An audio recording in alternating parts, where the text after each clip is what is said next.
The decision of the National Security and Defense Council of Ukraine to return the oil pipeline to the state ownership will increase the level of energy security of Ukraine. Experts are confident in that. There is a certain boundary share of imports of any energy carrier. This is 30% from one source along one route, and any dependence on any state exceeding 30% for any oil product is a threat to the energy security of any country.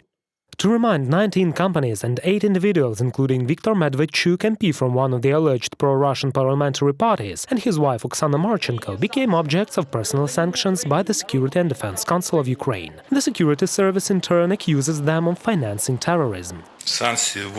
Sanctions are being imposed. All property owned by Mr. Medvedchuk shall be arrested. They have no right to sell it, they have no right to use it, they have no right to mortgage it. The sanctions have already been imposed by the decision of the National Security and Defense Council.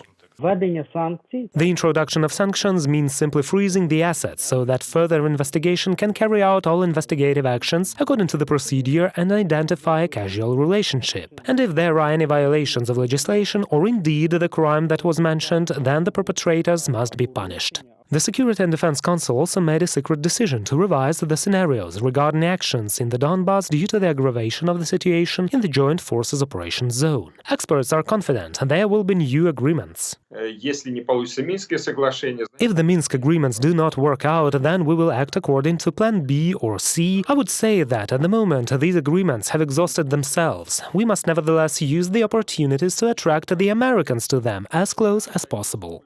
The sanctions have also been imposed on companies that own 5 planes carrying out illegal direct flights from Kyiv to Moscow. Reported by Vadim Kramer and Vlada Tsurkan, UATV News.